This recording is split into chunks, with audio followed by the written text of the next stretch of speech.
Ma'asyiral muslimat yang dimuliakan Allah Subhanahu wa taala. Surah Al-Ghashiyah ini adalah surat yang menceritakan tentang hari kiamat.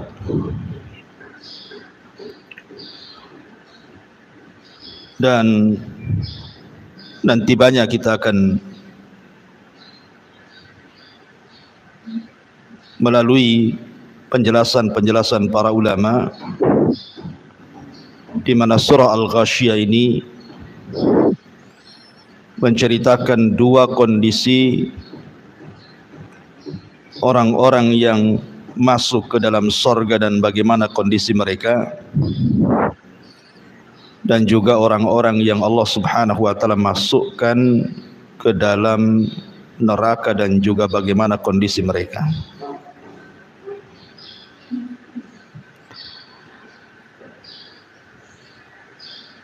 Taib, kita langsung saja karena memang banyak penjelasan yang harus kita jelaskan nantinya.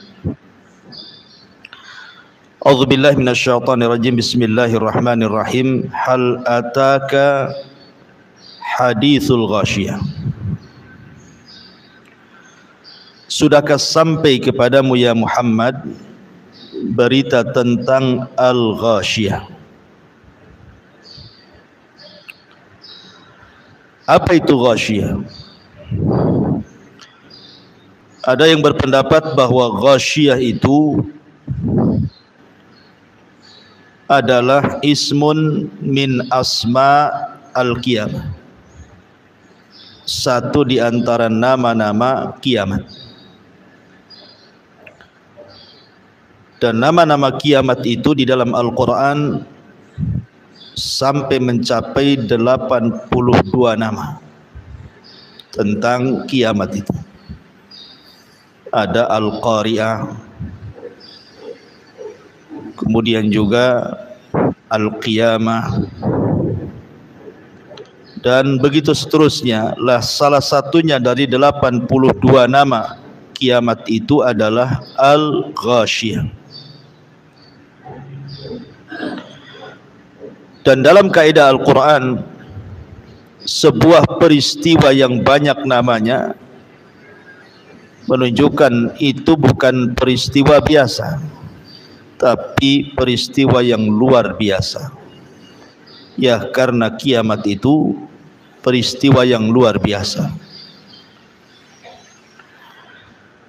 Tapi juga ada yang mengatakan bahwa Al-Ghashiyah itu ismun min asma'in nar, nama dari nama-nama neraka.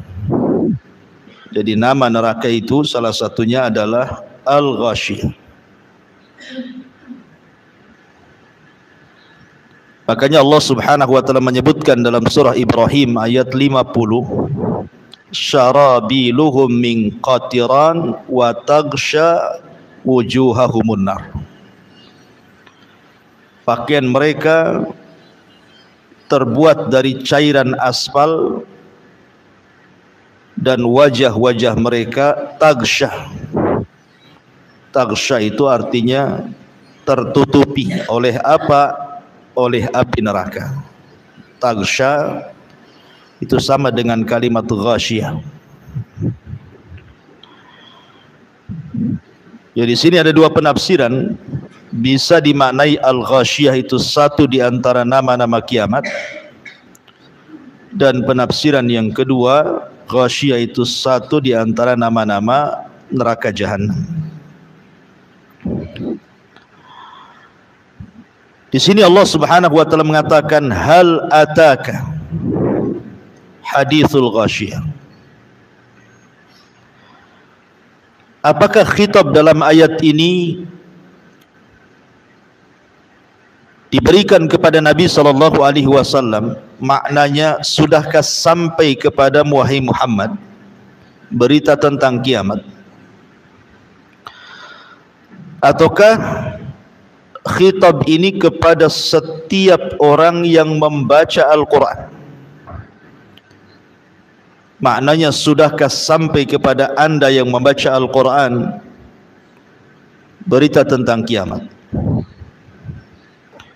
Dan dua-duanya bisa dijama, digabungkan. Karena setiap khitab orang yang diajak bicara itu disebut khitab.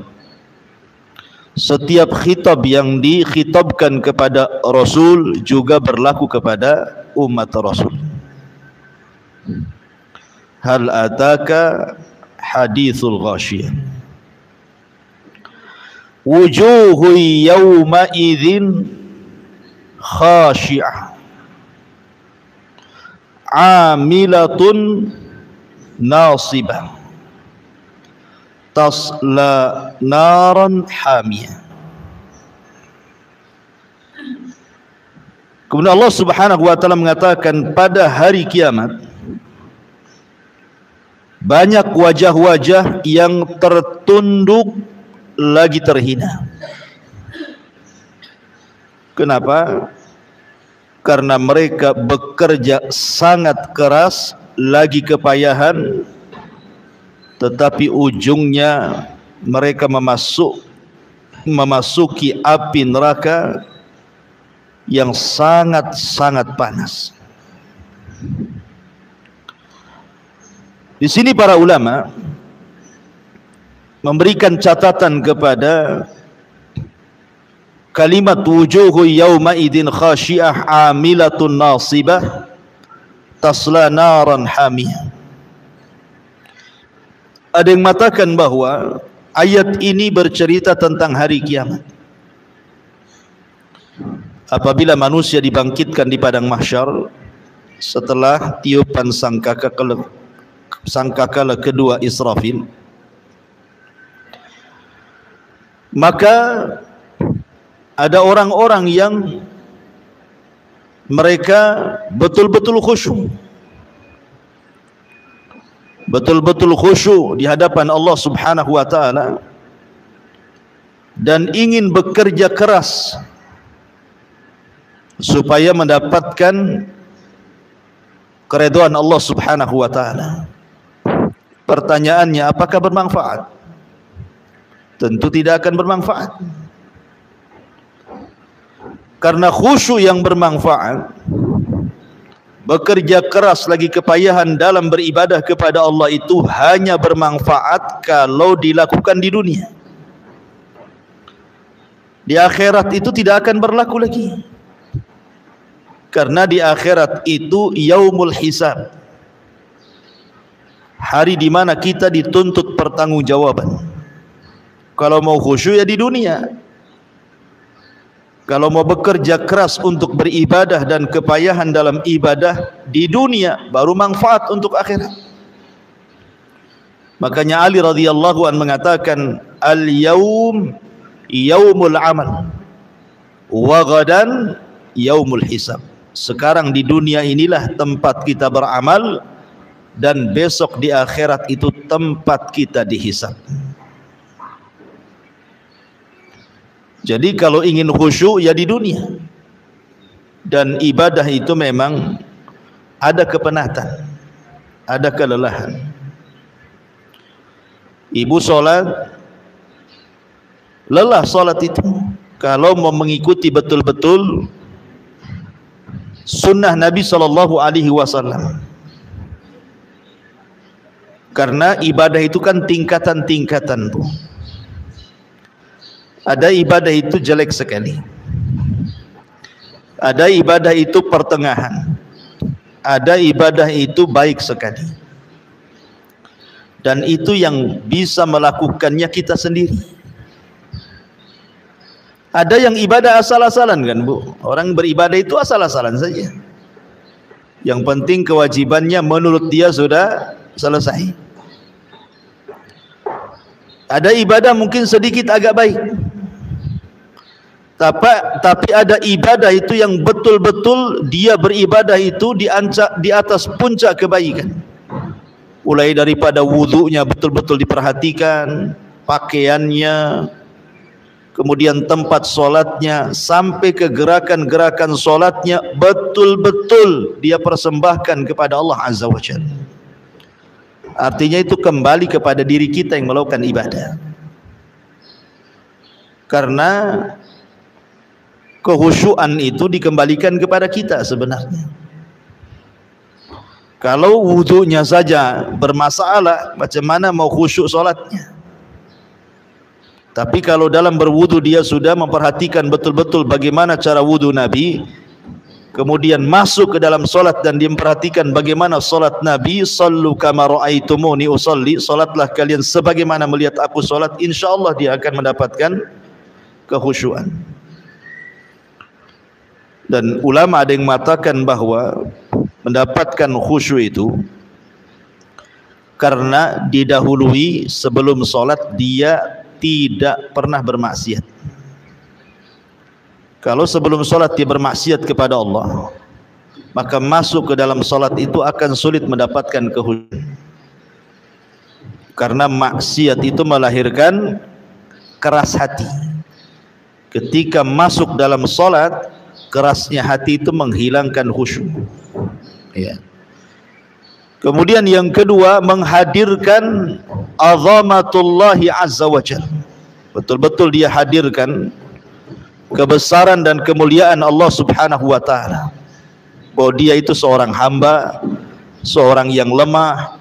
Di hadapan dia adalah zat yang sangat kuat, yang sangat kaya, maka dia akan mendapatkan kehusyuan tersebut. Ini penafsiran yang pertama. Maksudnya ayat ini bicara tentang hari kiamat. Ada orang-orang yang mereka ingin khusyuk, ingin bekerja keras supaya diterima oleh Allah subhanahu wa ta'ala, tapi percuma. Makanya lihat bagaimana sebagian orang-orang di neraka itu, di padang mahsyar itu, mereka mengatakan sebagaimana dihikayatkan dalam Al-Quran. Mereka mengatakan wa qalu absarna wa sami'na na'mal salihan inna muqinun. Ya Rabb, kami sekarang sudah melihat bagaimana jahanam di hadapannya. Ya Rabb, kami sudah mendengar. Kemudian dia mengatakan absarna wa sami'na na'mal salihan. Kami ingin dikembalikan ke dunia supaya bisa beramal saleh. Dan kami yakin sekarang dengan adanya surga dan neraka. Manfaat? Tidak. Ucapan seperti ini tidak manfaat. Jangankan lagi di akhirat, di alam kubur saja penduduk barzah itu mengatakan, laula akhartani ila ajalin qarib la asaddaqa wa akum minas salihin. Kan? Kalau seandainya Allah subhanahu wa ta'ala berikan kesempatan sekali lagi saya hidup di dunia, maka saya akan sedekahkan seluruh hartaku dan saya akan bergabung bersama orang-orang yang soleh. Manfaat? Tidak ada manfaatnya. Karena ucapan ini diucap setelah kematiannya. Begitu juga setelah terjadinya kiamat, tidak ada manfaat. Tetapi yang bermanfaat itu harusnya ketika dia masih hidup, dia mengatakan sami'na wa ata'na. Dia tidak mengatakan sami'na wa absarna, karena di dunia kan perkara-perkara surga neraka itu kan gaib, tidak melihat, sehingga harus diyakini. Dan keyakinan itu cukup dengan cara mendengar dan taat. Sami'na wa ata'na. Innama kana qaulul mu'minin idza du'u ilallahi wa rasulihi liyahkuma bainahum an yaqulu sami'na wa ata'na. Kata kunci seorang mukmin apabila dipanggil Allah dan Rasulnya untuk berhukum dengan sesuatu, maka mereka mengatakan kami dengar dan kami taat. Ini satu penafsiran. Penafsiran yang kedua, ayat ini bicara tentang al-Yahud wan Nasara. Ayat ini bicara tentang kaum Yahudi dan kaum Nasrani. Jadi orang-orang Yahudi, orang-orang Nasrani digambarkan oleh Allah subhanahu wa ta'ala, wujuhu yawma idin khasyah.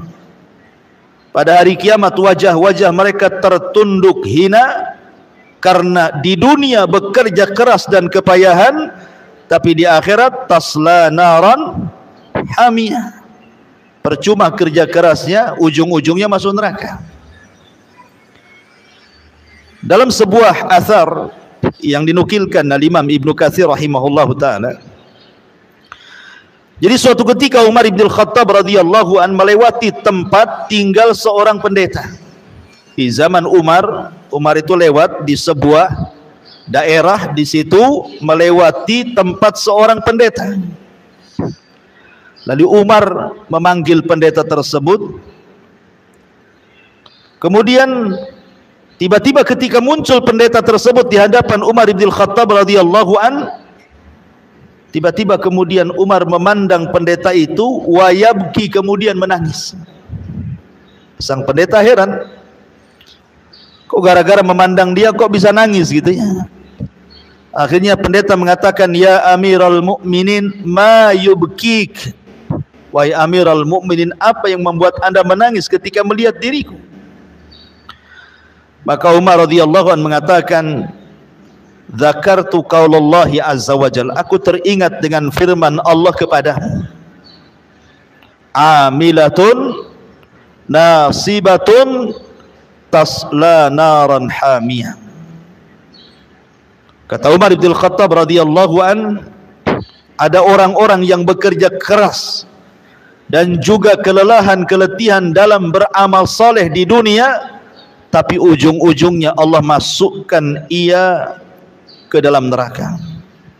Fadzaka alladzi abkani, itulah yang menjadikan aku menangis, kata Umar, sambil mengisyaratkan kepada pendeta itu maksudnya. Ya. Kenapa demikian? Karena setelah diutusnya Nabi SAW, seluruh agama tidak berlaku. Inna dina indallahil Islam. Agama yang paling diridhai Allah itu hanyalah agama Islam. Wa man yabtaghi ghairal islami dinan falan yuqbala minhu. Barang siapa yang mencari selain Islam itu sebagai agamanya, falan yuqbala minhu, dia tidak akan diterima. Cukup sampai di sini tidak? Wa huwa fil akhirati minal khasirin, dan dia di akhirat termasuk orang-orang yang rugi. Kenapa bahasa Quran mengatakan di akhirat termasuk orang rugi? Kenapa tidak Allah katakan di akhirat masuk neraka umpamanya? Di akhirat masuk jahanam, di akhirat akan diadab. Tetapi Allah bahasakan wa huwa fil akhirati minal khasirin, dan dia di akhirat termasuk orang rugi, ya karena di dunia lelah letih ibadah, tapi di akhirat masuk neraka kan rugi. Dia sudah habiskan waktunya, tenaganya, biayanya untuk konon dia menyembah Allah, tapi seluruh daya upayanya ditolak Allah. Qul hal nunabbi'ukum bil akhsarina a'mala alladzina dhalla sa'yuhum fil hayatid dunya wa hum yahsabuna annahum yuhsinuna sun'a. Maukah kuhabarkan kepada kalian, kata Allah, orang yang paling rugi amalannya, mereka lah orang-orang yang sudah berupaya keras di dunia, wa hum yahsabuna annahum yuhsinuna sun'ah, sementara mereka mengira bahwa usahanya itu sebuah kebaikan, padahal bukan kebaikan. Itulah orang-orang yang merugi. Jadi ada juga yang mengatakan bahwa ayat ini turun kepada Yahudi dan Nasrani. Ada juga yang mentafsirkan bahwa ayat ini turun kepada Khawarij, kelompok Khawarij. Karena kelompok Khawarij itu amilatun nasibah tasla naran hamiyah. Orang-orang Khawarij itu luar biasa bu solatnya. Solat mereka jauh lebih hebat dibandingkan solat kita. Baca Quran mereka jauh lebih hebat dibandingkan baca Quran kita. Puasa mereka jauh lebih mulia, lebih hebat dibandingkan puasa kita. Tapi kenapa kemudian akhirnya mereka masuk neraka? Dan Rasul katakan yamrukuna minad din kama yamrukus sahmu minar ramiyah. Mereka melesat dari Islam seperti anak panah keluar dari busurnya. Karena amalan mereka tidak mencontoh Nabi. Amalan mereka tidak mencontoh Nabi. Makanya kemudian percuma amalannya, karena amalan yang tidak mencontoh Rasul, kata Nabi SAW, man amila amalan laisa alaihi amruna fahuwa raddun. Barang siapa yang beramal yang tidak ada perintahnya dalam urusan kami, kata Rasulullah, maka amalan itu tertolak. Mardud, rad itu artinya ditolak, percuma. Jadi orang-orang Khawarij itu, makanya suatu ketika ada seseorang yang datang kepada Imam Al-Hasan Al-Basri rahimahullahu ta'ala. Hasan Al-Basri mengatakan, sesungguhnya orang-orang Khawarij itu sebenarnya bukan beramal karena Allah. Mereka sedang beramal karena dunia. Kemudian orang ini membantah perkataan Imam Hasan Al-Basri dan mengatakan, ya Imam, aku melihat dengan mataku. Mereka, maksudnya orang-orang Khawarij itu, mereka rela keluar dari rumah-rumah mereka, meninggalkan anak istri mereka, mengorbankan dunia mereka, bahkan mereka rela berperang sampai kemudian gugur di pertempuran. Apakah itu dikatakan mereka beramal karena dunia, ya Imam? Bukankah zahirnya mereka beramal karena akhirat? Kemudian Imam Hasan Al-Basri membantah orang ini dan mengatakan, karena kan orang-orang Khawarij itu kebiasaan mereka memberontak kepada pemerintah yang sah, ya. Dan itu kita bisa lihat sejarah-sejarah bagaimana orang-orang Khawarij berperang melawan Ali bin Abi Thalib selaku khalifah kaum muslimin, sampai mereka bertempur habis-habisan. Mereka rela mati gitu ya dalam peperangan itu. Jadi Hasan Al-Basri mengatakan, saya tanya kepada kamu, apakah pemerintah melarang sholat sehingga harus diperangi? Tidak. Apakah pemerintah melarang kalian berpuasa sehingga harus diperangi? Maka orang ini mengatakan tidak. Apakah pemerintah melarang haji sehingga harus diperangi? Orang ini mengatakan tidak. Apakah pemerintah melarang engkau berpakaian muslim seperti ini? Dia mengatakan tidak. Apakah pemerintah melarang ibadah-ibadah? Tidak. Kenapa harus diperangi? Kalau memang pemerintah membiarkan kita sholat, membiarkan kita puasa, membiarkan kita haji, membiarkan kita berpakaian muslim, membiarkan kita beribadah, lalu apa gunanya Anda menyerang pemerintah itu apa? Kan tujuan kita untuk ibadah. Lah kita sudah bisa ibadah, kenapa kemudian diserang? Tujuan kita ini wa ma khalaqtul jinna wal insa illa liya'budun, dan kita sudah bisa beribadah dengan tenang. Apalagi yang Anda cari? Kenapa Anda membuat kerusuhan untuk supaya ibadah kita tidak tenang jadinya?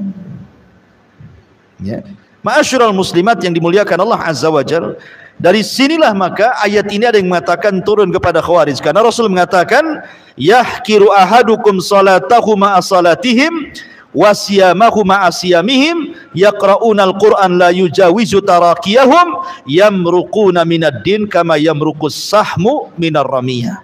Salah seorang di antara kalian meremehkan salatnya di hadapan salat mereka, puasanya di hadapan puasa mereka, bacaan Qur'annya di hadapan bacaan Qur'an mereka, akan tetapi mereka keluar dari Islam sebagaimana anak panah melesat dari busurnya.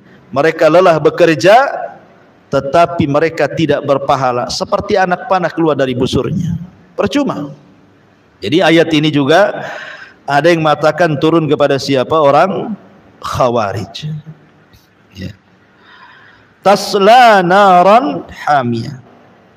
Maka ada orang-orang yang lelah letih bekerja di dunia, tapi ujung-ujungnya masuk ke dalam neraka. Ada yang dibaca tusalla naran hamiyah, ada yang dibaca tasla naran hamiyah. Kemudian Allah mengatakan tusqa min ainin aniyah. Tusqa min ainin aniyah. Orang-orang yang masuk ke dalam neraka itu diberi minum dari sumber air yang sangat panas. Masih kisah Hasan Al-Basri rahimahullahu ta'ala. Hasan Al-Basri suatu ketika membuat kajian seperti ini. Tiba-tiba muridnya ini memberikan air mineral, air putih, ya, untuk minum sang imam. Kayak ibu ya, kalau saya kisah kajian kan kasih minuman gini. Jadi Hasan Al-Basri ini memandang minuman itu, tiba-tiba dia menangis. Hanya gara-gara memandang air mineral ini, tiba-tiba menangis. Sang murid nih yang menghidangkan air tersebut merasa bingung. Salah apa? Saya hanya menghidangkan minuman saja, kenapa sang imam tiba-tiba menangis ketika memandang minuman itu? Kemudian ditanya, wa mayubkika ya imam? Kenapa anda menangis wahai imam? Maka Hasan Al-Basri mengatakan, tadzakkartu umniyata ahlin nar. Aku teringat dengan angan-angannya penduduk neraka. Kemudian ditanya, wa ma umniyatu ahlin nar ya imam? Lalu apa angan-angan penduduk neraka itu wahai imam? Maka Imam Hasan Al-Basri membacakan satu ayat.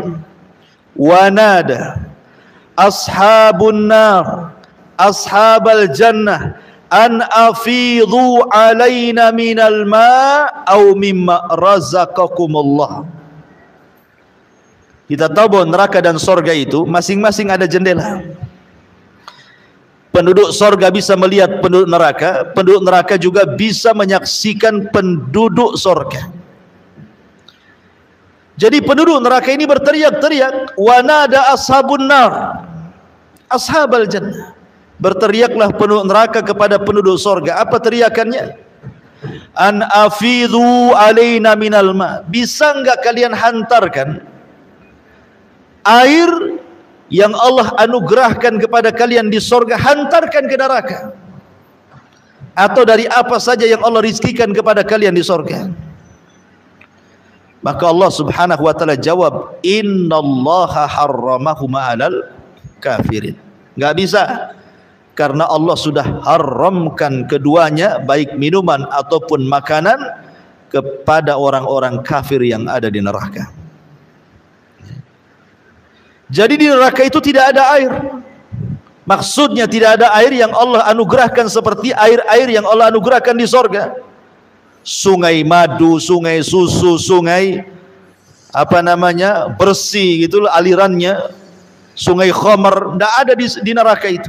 Yang ada air yang sangat mendidih, kalau seandainya diminum maka hancur semua perutnya. Itulah tusqa min ainin aniyah, diberi minum dari sumber air yang panas. Jadi ketika penduduk neraka itu kehausan, mereka memanggil-manggil Allah dan mengatakan, ya Rabb, berikanlah minum untuk kami kehausan. Maka mereka akan disuguhkan air minum yang sangat panas sekali, yang menghancurkan seluruh badannya. Kemudian Allah mengatakan, laisa lahum ta'amun illa min dharih. Laisa lahum ta'amun illa min dharih. Tidak ada makanan bagi mereka penduduk neraka selain daripada pohon dhari'. Apa pohon dhari' ini? Ada yang mengatakan bahwa pohon dhari ini sejenis tumbuhan yang banyak durinya. Tumbuhan yang banyak durinya. Dan tumbuhan itu buahnya disebut dhari karena ada racun. Ya. Ada racun yang kalau seandainya tumbuh di bumi, binatang pun tidak mau dekat karena beracun. Jadi buahnya banyak durinya dan beracun. Ya. Ini dhari yang ada di bumi. Bagaimana dhari yang ada di neraka? Tentu makanan ini sangat-sangat luar biasa, tidak bisa dimakan dan bisa menghancurkan tenggorokan. Belum lagi sampai ke perut, tenggorokan sudah hancur karena banyak durinya. Ketika dia hendak memasukkan air untuk mendorongnya, malah hancur semuanya. Kenapa kemudian disebut dhari'? Dhari ini artinya tadarru'. Tadarru' itu memelas bahasa kitanya. Ya. Karena ketika makanan ini dimakan, dia memelas kepada Allah supaya dikeluarkan. Ya Allah, sampai tersiksa dia, sehingga memelas gitu ya, supaya dikeluarkan lagi karena sudah tidak bisa dikeluarkan, sudah nyarang di tenggorokan dia dan menghancurkannya. Makanya kemudian disebut dori, karena dia tadarru, memelas kepada Allah untuk dikeluarkan, tapi tidak bisa karena sudah masuk ke dalam rahang dia dan menghancurkan rahangnya. Sebelum ke perutnya, rahangnya sudah hancur duluan. Ma'asyiral muslimat yang dimuliakan Allah Azza wa Jalla, ada juga yang mengatakan bahwa makanan penduduk neraka itu adalah makanan dari darah dan nanah penduduk neraka itu sendiri. Jadi kalau penduduk neraka itu kelaparan, maka akan disuapi nanah dan darah dari penduduk neraka itu sendiri.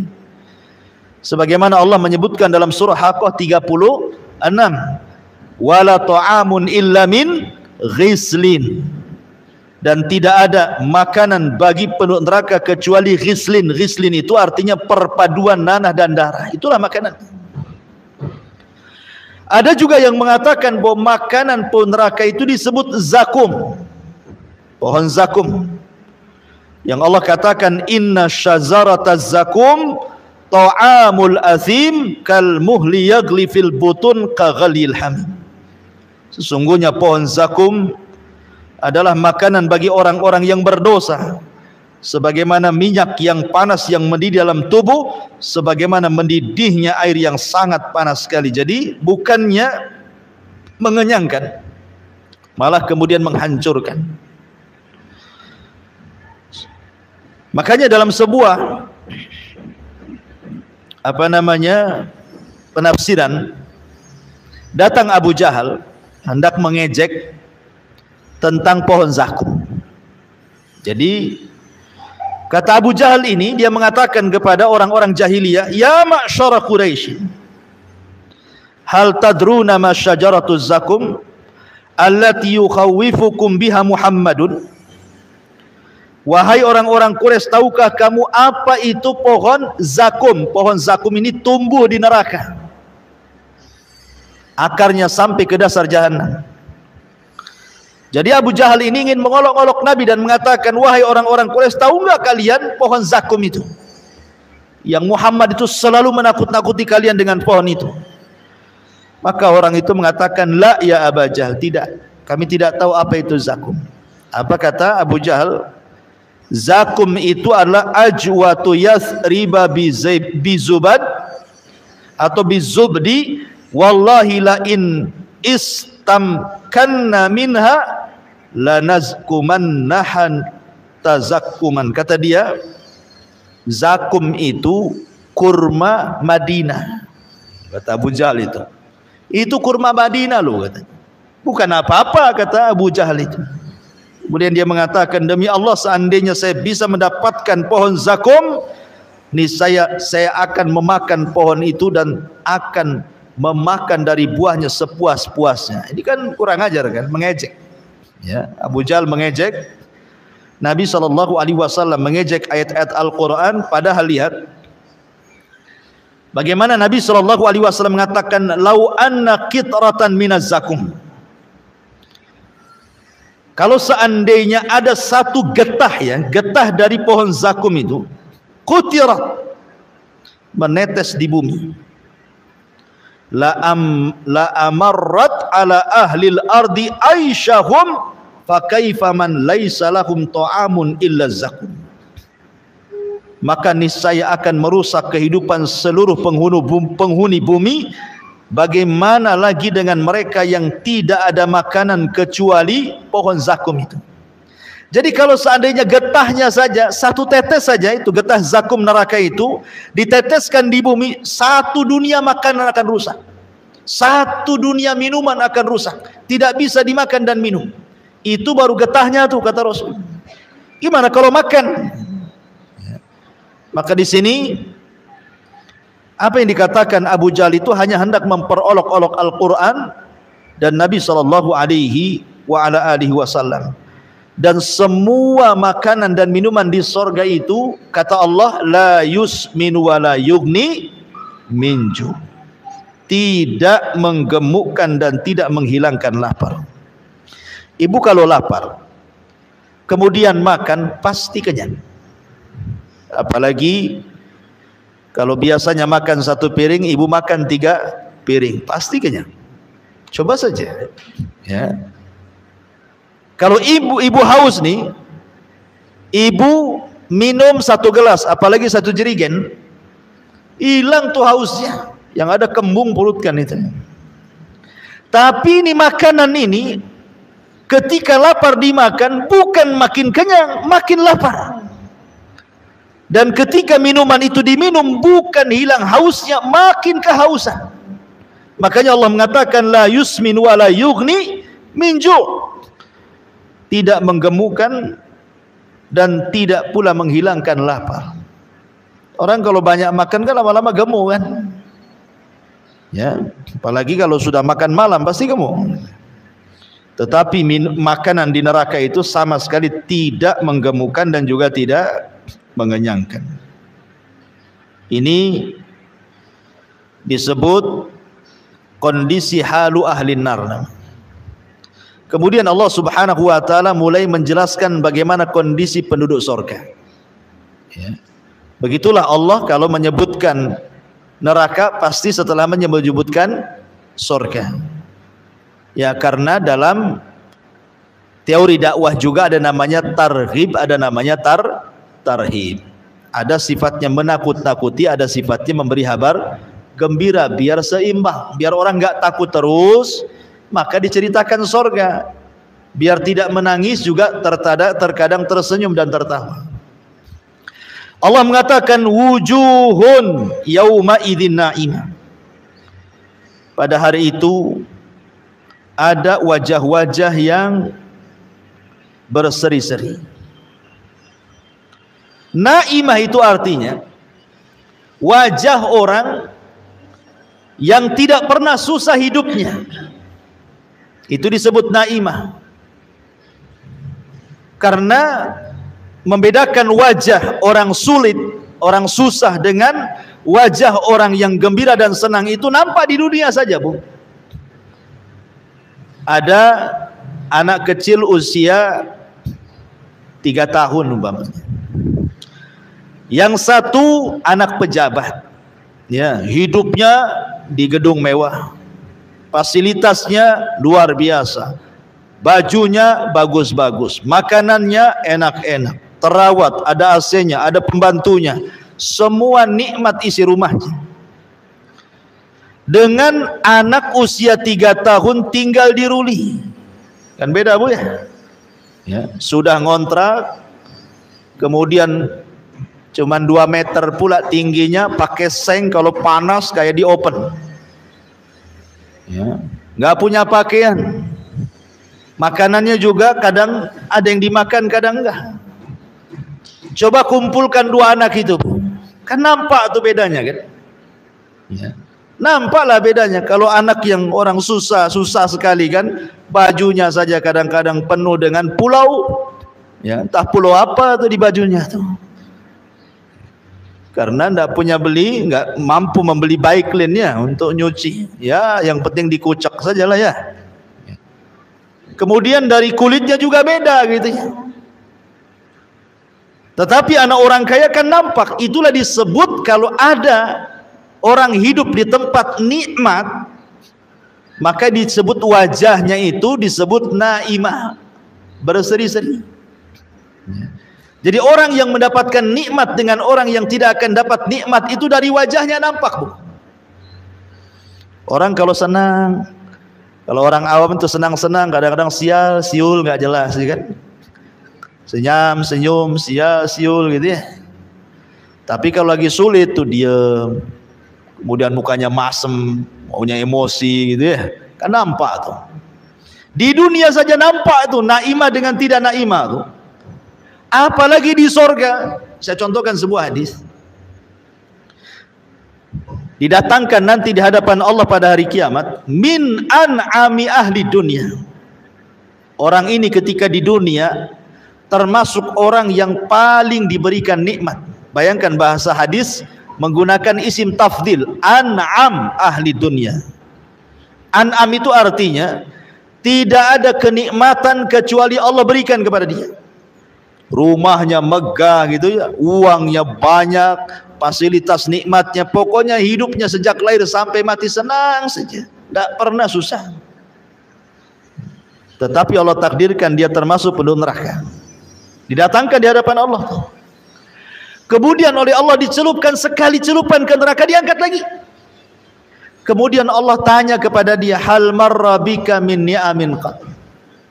Kamu selama di dunia, dari mulai lahir sampai usia kamu anggaplah 100 tahun, kau tidak pernah sulit. Setelah aku celupkan kau ke neraka, masih terbayang enggak kenikmatan itu? Dia mengatakan, wallahi ma marra bi min ni'amin qattun. Demi Allah, tidak ada kenikmatan yang sudah pernah saya alami di dunia terlintas sedikit pun tidak. Padahal sejak bayi sampai mati dia senang saja. Tapi sekali dicelupkan di neraka, hilang tuh semua memorinya tuh. Nggak terbayang lagi dia dulu punya mobil, dia dulu punya rumah, dia dulu punya kebun, dia dulu punya uang, dia dulu makan enak, istrinya cantik, dan nggak lagi, hilang udah. Nggak terbayang sedikit pun tuh, bayangkan. Begitu ngerinya neraka, baru dicelupkan saja tuh. Tetapi kata Nabi SAW, ada orang yang dihadapkan kepada Allah min akhbathi ahlil ardi, termasuk orang yang paling susah sejak lahir sampai mati, tidak pernah senang hidupnya, susah, tidak punya rumah, hidup di bawah jembatan, cari rizki pun susah, kadang harus minta-minta, menahan malu, pokoknya susah lah.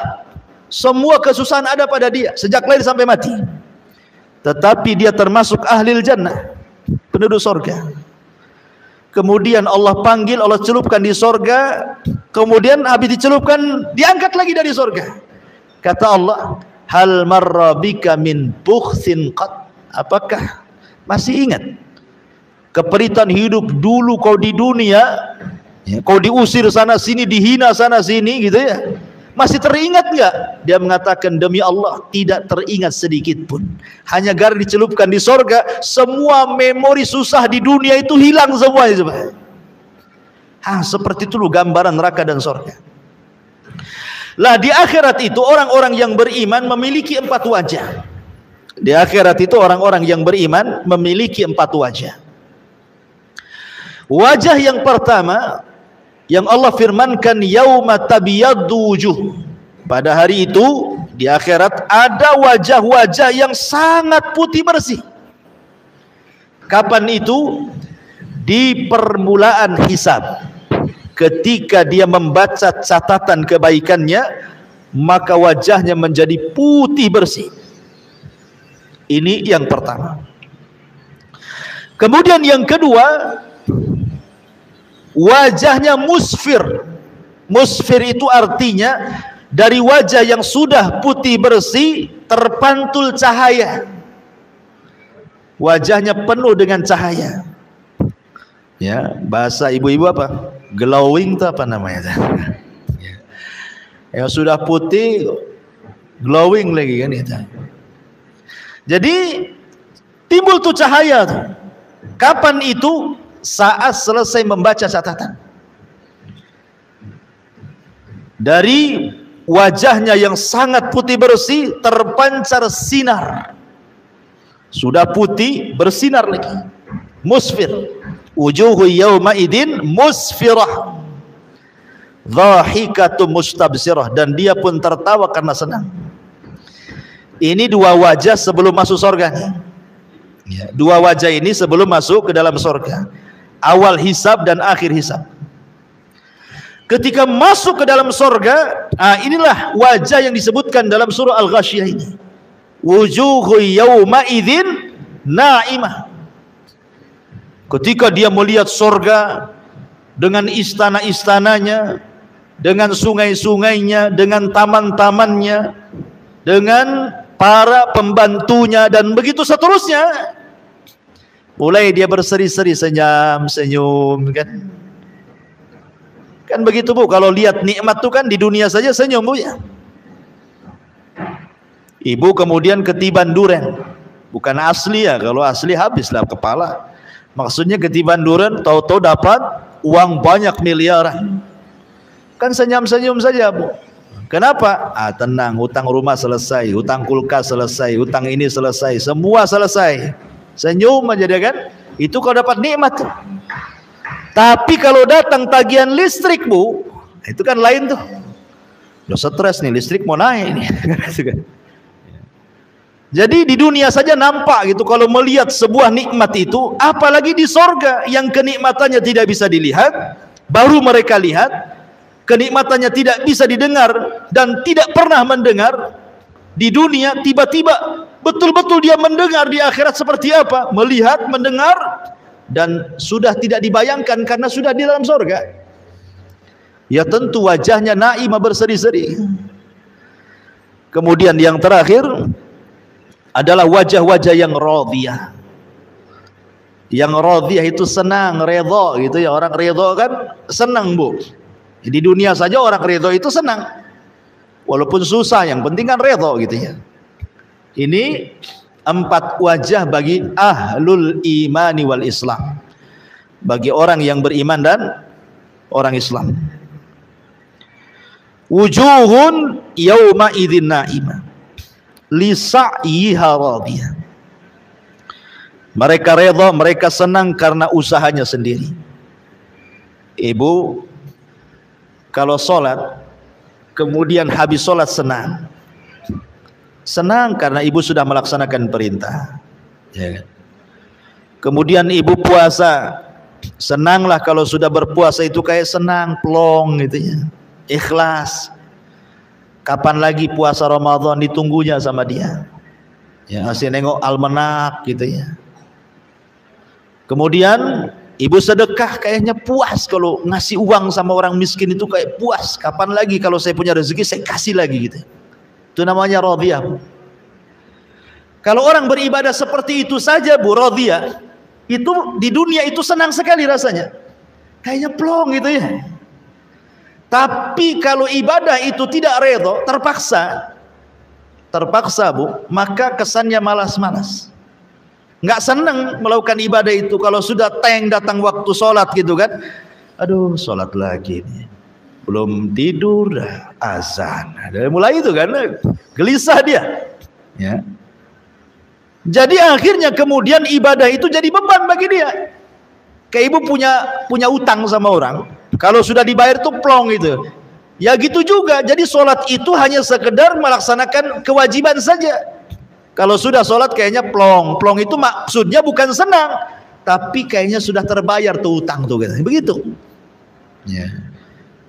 Jadi ada orang-orang di dunia saja kita melaksanakan ibadah penuh ikhlas, ridho, ditunggu kapan sholat asar datang, itu sudah bagi kita itu tidak terbebani semua ibadah itu. Apalagi di sorga yang tidak ada ibadah sama sekali. Ya. Ma'asyiral muslimat yang dimuliakan Allah Azza wa Jalla, maka orang yang merasa redha dengan ibadahnya, maka itu orang yang akan mendapatkan redha dari Allah. Jadi kalau dia redha dengan ibadahnya sendiri, maka itu sebab terbesar mendapatkan keredhaan Allah. Demi Allah, Bu, mendapatkan keredhaan Allah, kata para ulama, itu bukan perkara sulit, asal kita mau melakukannya. Contoh umpamanya yang ringan saja, kalau ibu habis makan, ibu mengucapkan alhamdulillah. Habis minum mengucapkan alhamdulillah. Dalam setiap hal ibu katakan alhamdulillah. Katakan alhamdulillah ala kulli hal, pada setiap kondisi. Mau susah, alhamdulillah. Ya, sesusah-susahnya saya masih bisa makan. Terus sebelah itu sesusah-susahnya dia susah sampai kurus, gitu ya. Dia masih bersyukur gitu maksudnya ya. Dengan yang ada itu masih disyukuri. Itu salah satu sebab terbesar ibu mendapatkan ridha Allah. Karena memang orang yang seperti ini menerima apapun yang diberikan oleh Allah Azza wa Jalla, itu syarat terbesar untuk dapat ridha. Ketika dia ridha dengan apa yang diberikan oleh Allah, maka Allah pun ridha kepada dia. Ketika dia tidak ridha akan apa yang diberikan Allah, maka Allah pun tidak akan ridha kepada dia. Karena orang yang tidak ridha dengan pemberian Allah, biasanya dia menjadikan Allah itu objek celaan. Biasanya seperti itu. Orang yang tidak ridha nih pemberian Allah, Allah jadi objek celaan kita. Ya. Ya Allah, kenapa aku saja yang susah?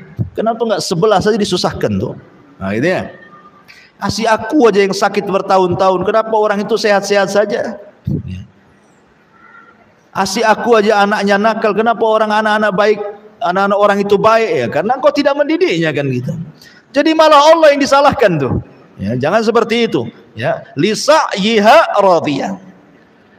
Mereka senang karena usahanya sendiri, maksudnya saat masih di dunia mereka beramal soleh, mereka salat, puasa, membayar zakat, haji, membaca Quran, mereka menjaga diri dari hal-hal yang haram sehingga di akhirat mereka mendapatkan balasan di mana Allah akan redha kepadanya. Kemudian Allah mengatakan fi jannatin 'aliyah. Mereka akan masuk ke dalam sorga yang tinggi. Sorga itu bertingkat-tingkat. Makanya sering saya katakan Syekhul Islam Ibn Taimiyah sampai ketika memberikan sarahan hadis, Allah memanggil penduduk sorga dan mengatakan iqra wartaq warattil kama kunta turattil fid dunya fa inna manzilataka inda akhiri ayatin taqrauha. Bacalah Quran wahai fulan sambil kau naik, maksudnya terbang. Ya, di sorga itu semua manusia akan terbang karena tidak ada gravitasi. Kalau di bumi itu kan ada gravitasi, jadi kita disedot bumi, makanya tidak bisa terbang. Coba kalau keluar angkasa sana, ya kan pada terbang tuh orang-orang yang ke bulan tuh. Nah, di sorga itu tidak ada gravitasi sehingga orang bisa terbang, dikasih rop-rop gitu ya, kasih sayap di punggung, terbang. Ya, Allah mengatakan Iqra, baca Quran, terbang kau ke atas. Pilih tingkatanmu di sorga itu, karena sorga itu tinggi, bertingkat-tingkat, makin tinggi makin indah, makin tinggi makin indah gitu ya. Dan terus baca, tartilkan bacaanmu sebagaimana di dunia engkau mentartilkan bacaanmu. Nanti engkau akan mendapatkan tingkatan di mana disesuaikan dengan ayat yang kau baca terakhir di dunia. Artinya semakin banyak membaca Quran, semakin gemar dengan Al-Quran di dunia, maka semakin tinggi tingkatannya. Dari hadis ini kata Ibnu Taimiyah rahimahullahu taala beristimbat hukum bahwa tingkatan di sorga itu sebanyak ayat di dalam Al-Quran. 6.500 kurang lebih ayat di Quran kan? Sebanyak itulah tingkatan di sorga. Dan satu tingkatan ke tingkatan berikutnya itu perjalanan 500 tahun atau bagaikan langit dan bumi, pertingkatannya itu ya, luar biasa. Fi jannatin 'aliyah la tasma'u fiha laghiyah. Di sorga itu kamu tidak akan mendengar perkataan yang tidak berguna. Nggak ada di sorga itu orang yang nyelekit ngomongnya itu. Ya, di dunia saja kan Bu ya, orang yang nyelekit ngomongnya itu. Makanya sering saya katakan 3 kaedah yang ibu pasti lalui di dunia. 1, dunia ini bukan tempat istirahat.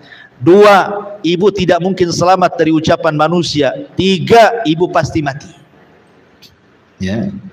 Makanya ada 3 hal. Ibu pasti akan disakiti, ibu pasti lelah, ibu pasti mati.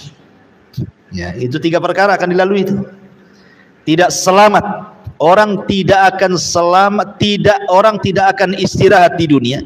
Artinya akan tetap ada ujian. Selesai dari ujian ini datang pula ujian yang lain. Selesai ujian yang lain, datang pula ujian yang lainnya. Begitulah dunia, darul bala, tempat ujian. Manusia tidak akan selamat dari ucapan manusia. Ibu mau sembunyi di mana saja tetap ibu diomongin orang. Ya, coba saja Bu. Ibu menghindar dari ucapan manusia, ngurung diri, jangan pernah keluar. Tutup jendela, tutup pintu, tutup ventilasi. Ya kan? Tetap saja orang mengatakan, jangan-jangan itu sakit jiwa orang itu tidak pernah keluar gitu ya kan. Ya, padahal niat dia supaya jangan salah ngomong, salah bergaul, sehingga dia ngurung diri. Itu saja dibilang gila, dibilang sakit jiwa kan. Artinya orang nggak mungkin lepas. Makanya biarkan orang bicara Bu, biarkan, capek sendiri dia. Ya, biarkan dia bicara. Kemudian orang pasti mati. Makanya ibu akan senantiasa disakiti, dan ibu akan lelah, dan ibu akan mati. Makanya perlu dua hidup di dunia itu, sabar dan beriman dengan takdir. Sabar mau diapakan lagi? Memang seperti itu orang hidup di dunia kan, harus sabarlah. Dan beriman dengan takdir, bahwa ujian dan ucapan orang itu semua sudah ditakdirkan. Kalau orang berjalan dengan takdir, tenang, biarkan sudah ngomong. Dia ngomong gitu sama saya kan sudah takdirnya memang di hari ini ngomong sama saya. Nah, selesai kan? Ya. Bu, itu orang itu kok ngomong begini-begini sama, nggak apa-apa, itu kan sudah ditulis 500 tahun sebelum Allah ciptakan langit dan bumi, kan tenang kalau ngomong gitu. Kalau ibu kejar, ngomong apa dia? Oh, kurang ajar, sampaikan. Wah, itu enggak jadi, itu perang namanya, ya kan? Jadi berjalan dengan takdir, ya. Lah di sorga itu enggak akan ibu dapati orang-orang kayak gini nih. Kenapa? Karena sebelum orang masuk ke dalam sorga itu Allah sudah cabut wa naza'na ma fi sudurihim min ghillin ikhwana. Jadi perasaan dengki, perasaan dendam, perasaan hasad itu enggak ada lagi. Di sorga itu cuma satu hati. Cuman satu hati. Semua sama hatinya seperti itu. Oh, di bumi itu kan hatinya banyak, ada yang hasad, ada yang dengki, ada yang benci, ada yang gibah, macam-macamnya. Kemudian Allah mengatakan fiha ainun jariyah. Di sana ada mata air yang mengalir. Di sorga itu mata air banyak. Ada yang mengalir kayak sungai, ada yang memancar dari bawah kayak pancuran. Ya, dari bawah ke atas tuh, memuncrat gitu ya. Ada yang pancuran dari atas. Ya, kalau orang Jawa Barat bilang curug namanya ya. Itu muncrat dari bawah, dari atas ke bawah. Ada yang dari bawah ke atas, ya, memancur. Ada yang ya kayak kita di dunia lah, kita lihat. Seperti itu di sorga juga ada. Makanya kan kalau ada, gatel kali hidung ini. Jadi kalau ada nih, kita lihat tempat rekreasi coba kan, yang didatangi orang itu kan. Kayak kalau di Majalengka di tempat saya itu banyak curug tuh biasanya. Ada air terjun itu sampai meteran tinggi. Itu jadikan tempat wisata kan? Karena apa? Karena keindahannya. Orang datang semua ke situ. Sampai dari mana-mana daerah tuh ingin datang ke curug itu coba. Hanya pengen melihat air tumpah dari atas saja, itu saja. Coba ingat ya. Lah di sorga lengkap, ada yang tumpah dari atas, ada yang muncrat dari dalam bumi ke atas gitu ya, dari dalam sorga ke atas, ada yang mengalir, lengkap di sorga itu. Kelas salah satunya adalah fiha ainun jariyah. Ada mata air yang mengalir. Kalau Allah mengatakan fiha sururun marfu'ah, di sana ada dipan-dipan yang ditinggikan. Dipan-dipan yang ditinggikan. Ada yang mengatakan, sebagian penafsiran, surur di sini artinya bidadari. Ya, bidadari. Termasuk kalau ibu-ibu Allah takdirkan masuk ke dalam sorga, maka ibu bagian daripada sururun. Ya, karena ibu lebih hebat, lebih indah, lebih cantik dibandingkan bidadari. Sebagaimana perkataan Ummu Salamah. Ummu Salamah ngomong sama Nabi, ya Rasulullah, kenapa Al-Quran masih cerita bidadari saja dan tidak cerita orang wanita dunia yang masuk surga? Jadi Ummu Salamah ini ngomong begitu ya. Kok di Quran kan semua kalau mensifati wanita-wanita itu maksudnya wanita surga, yang disifati bidadari semua. Lah kami nih kalau masuk surga ya Rasulullah, bagaimana kondisi kami?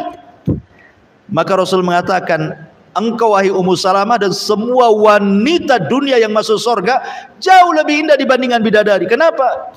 Karena Anda masuk surga dengan kepayahan, dengan sholat, puasa, zakat, haji, macam-macam ya kan, baru masuk surga. Sementara bidadari sudah ada di surga tanpa ada kepayahan ya. Dan marfu'ah di sini maksudnya, marfu'ah itu dihilangkan. Marfu itu artinya dihilangkan, diangkat, itu artinya marfu ya. Maksudnya diangkat, baik tempatnya diangkat oleh Allah, baik kemudian pakaiannya juga betul-betul terangkat. Allah berikan sutra yang bermacam-macam lapisnya, termasuk juga diangkat dari semua aib dan cacat yang ada di dunia. Di sorga tidak ada. Ya, ibu tidak berak, ibu tidak kencing, ibu tidak mengeluarkan dahak, ibu tidak meludah, ibu tidak ada haid, ibu tidak nifas gitu ya. Ya, badannya pun tidak bau, keringatnya juga minyak misik yang keluar gitu. Kalau di bumi kan sesuai yang ibu makan kan keringat itu. Makan jengkol bau jengkol keringat. Makan pete bau pete kan itu. Jadi di sorga itu yang keluar ya keringat, karena beraknya penduduk sorga itu ya keringat. Kalau kita kan betul-betul kotoran yang keluar kan. Kalau di sorga itu makan gak ada berhenti, tapi tidak buang hajat. Cara membuangnya dengan keringat itu, dan keringatnya wangi. Jadi di sorga itu semua terangkat. Yang kurang-kurang cantik di bumi semua cantik di sorga itu. Nggak perlu ke salon, nggak perlu tusuk sana tusuk sini, benang sana benang sini, silikon sana silikon sini, nggak perlu. Ya, di sorga itu sudah indah dengan sendirinya. Itu maksudnya marfu. Ada juga mentafsirkan seperti itu. Ya. Ini cerita soal kenikmatan bidadari dan wanita-wanita yang masuk sorga, ke dalam sorga di atasnya bidadari. Ya, dan sekarang lagi viral ya, gara-gara seorang ustazah cerita bidadari jadi viral, jadi di medsos itu. Ketika ada penggiat sosial justru meledek soal bidadari, naudzubillah. Ustazah ini bagus-bagus saja menceritakan tentang kenikmatan seorang laki-laki di sorga itu. Ya memang bidadari, karena Allah yang mengatakan dalam Al-Quran, zuyyina linnasi hubbus syahwat minan nisa, kan itu. Laki-laki itu dicintakan syahwatnya yang pertama kali kepada wanita, kan itu. Baru kemudian kepada yang lain. Ya, tapi perempuan kan tidak. Kemudian komen juga, kalau laki-laki dapat bidadari, perempuan dapat apa? Dapat Tupperware katanya. Astagfirullah. Ini kan kurang ajar, Bu ya. Ya. Perempuan itu kenikmatannya jelas banyak. Apa yang disukai di dunia Allah berikan di akhirat semuanya. Sesuai dengan fitrahnya kan gitu. Jadi ini masalah-masalah ilmiah. Jangan kemudian dibantah dengan lelucon. Bantah secara ilmiah kalau tidak suka. Ya namanya khilaf itu ya biasa dalam Islam. Tapi bantah secara ilmiah. Apalagi sampai kemudian mengucapkan kalimat jorok, naudzubillah. Tidak perlu saya ceritakan. Ya, ibu tonton di YouTube saja. Dan jangan lupa juga YouTube Humairah Channel. Kemudian wa aqwabun maudhu'ah, dan gelas-gelas yang tersedia. Maudhu'ah itu maksudnya, jadi gelas yang diminum itu, pamannya datang nih, ibu mau minum apa? Madu ke, susu ke, asir ke, terserahlah. Air sorga itu semua enak. Ya. Jadi kalau kita di dunia ini, contoh nih mau minum es durian. Ya. Sekarang lagi musim durian nih. Jadi ibu kan harus datang dulu mana orang jual jus durian. Cari dulu, baru dapat. Ya. Baru pulang. Sampai rumah rupa gula ditaruh. Udah 2 hari nggak bisa diminum. Ya kan? Jadi kalau kita mau minum itu sulit sekali. Di sorga itu sudah disediakan tuh. Apa yang terbayang pengen minum apa itu sudah ada. Dan setelah diminum gelasnya bersih sendiri. Kemudian terletak di tempatnya masing-masing. Ibu ini kalau mau makan, coba habis makan nyuci piringnya. Ya kan? Habis cuci piring dikeringkan piringnya. Habis kering baru diletakkan di tempat piringnya. Susah kali mau kerja di dunia ini. Mau makan saja susah gitu ya. Ya. Mau makan aja sulit. Harus dibersihkan pancinya, ininya, itu macam-macam. Di surga nggak ada. Itu maksudnya wa aqwabu maudhu'ah. Jadi tidak perlu nyuci piring, nggak perlu nyuci gelas, tidak perlu naruh di tempatnya, tertaruh sendiri gitu ya. Siapa yang mengantar? Yang mengantar itu anak-anak kecil, wildanun mukhalladun. Jadi ada anak-anak kecil yang lucu-lucu di sorga itu. Dia tidak pernah besar. Segitu saja umurnya. Umur lucu-lucu. Kalau ibu punya anak kan, bayi, enak ya nampaknya. Apalagi kalau sudah mulai bicara ngomong tuh ya. Nah, sudah mulai manggil umi, abi, mungkin 3 tahun, 4 tahun sudah enak. Tapi coba kalau sudah besar sedikit, 10 tahun mulai jengkel tuh. Ya. 15 tahun langsung megap-megap ibu kan, makin dia nakal. Ya, sudah tua anaknya mau nyekik saja, katanya durhaka sama orang tuanya. Jadi di sorga itu anak-anak itu tidak pernah dewasa ya, umuran lucu-lucunya mereka lah yang bawa gelas, yang ngasih minuman, kan enak tuh. Ya, kenikmatan yang luar biasa. Yatufuna alaihim wildanun mukhalladun. Kemudian wa namariku masfufa, dan namarik, bantal-bantal sandaran yang tersusun. Ya, kita kan di rumah kalau kenapa orang beli kursi bagus-bagus ya, supaya enak kan duduknya ya. Daripada ruangan yang ada kursinya nyandar di tembok, ya. Sakitlah punggung ini nyandar tiap hari nyandar di tembok ya kan. Kan kalau bisa beli kursi yang bagus sampai mahal jutaan, ratusan juta pun ada gitu. Surga nggak usah beli ya. Sudah ada bantal-bantal sandarannya. Wazarabiyu mabthusah, kemudian permadani yang terhampar, sajadah gitu ya. Dan namarik itu biasanya sajadah-sajadah yang digunakan para pejabat, orang-orang kaya, para penguasa. Orang-orang miskin tidak punya, paling tikar kalau kita ini ya. Jadi itu diberikan kepada penduduk surga. Kemudian setelah itu Allah mengatakan afala yang duruna ilal ibili kaifa khuliqat. Sampai di sini Allah ceritakan penduduk surga, kemudian beralih ke tema yang lain. Afala yang duruna ilal ibili kaifa khuliqat. Maka tidakkah mereka memperhatikan bagaimana unta diciptakan? Kenapa, apa hubungan cerita surga dengan diciptakan unta? Allah itu maha mampu menciptakan apapun di bumi. Unta pun bisa Allah ciptakan, makhluk yang aneh. Apalagi Allah ciptakan di surga, lebih mampu lagi gitu maksudnya. Apa yang dihajatkan manusia di surga, Allah mudah menciptakannya. Jadi ketika Allah katakan, tidakkah kau lihat unta diciptakan, supaya kita berpikir tidak ada yang mustahil di surga, itu semua tersedia. Di bumi saja ditampakkan bagaimana Allah ciptakan unta dengan mudah. Karena unta ini binatang yang aneh, aneh sendiri. Satu-satunya binatang yang bisa hidup di padang pasir cuma unta. Kuda tidak bisa, mati kuda ya. Karena unta itu kalau minum, kemudian dia taruh tuh minumannya di tempat dia, dalam tubuh dia, sehingga 3-4 bulan walaupun tidak mendapatkan air, dia tetap hidup. Bahkan terkadang orang-orang Baduy itu kalau mereka melakukan perjalanan di padang pasir, minumannya tidak kayak kita ditaruh di jerigen gitu ya, di aqua gelas tuh apa ya, di aqua botol, enggak, ditaruh di perut unta itu. Jadi kalau butuh minum tinggal dicucukkan aja, nanti keluar airnya. Simpanan unta tuh. Coba dia bisa menyimpan air dalam tubuhnya tuh. Kalau kuda 3 hari tak minum, matilah di padang pasir kepanasan ya. Tapi unta luar biasa. Dan unta itu binatang yang paling jeli. Kalau dia pergi sekali saja, dia bisa pulang tanpa nyasar. Padahal padang pasir kalau diinjak, datang angin, tertutuplah bekas injakannya kan, sehingga tidak ada bekas kita ini berjalan karena sudah tertutup dengan pasir yang terbawa angin.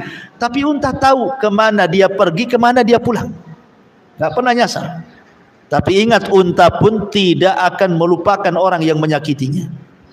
Pendendam unta ya. Kalau ibu nabok unta, maka unta akan ingat ibu sampai dia mati.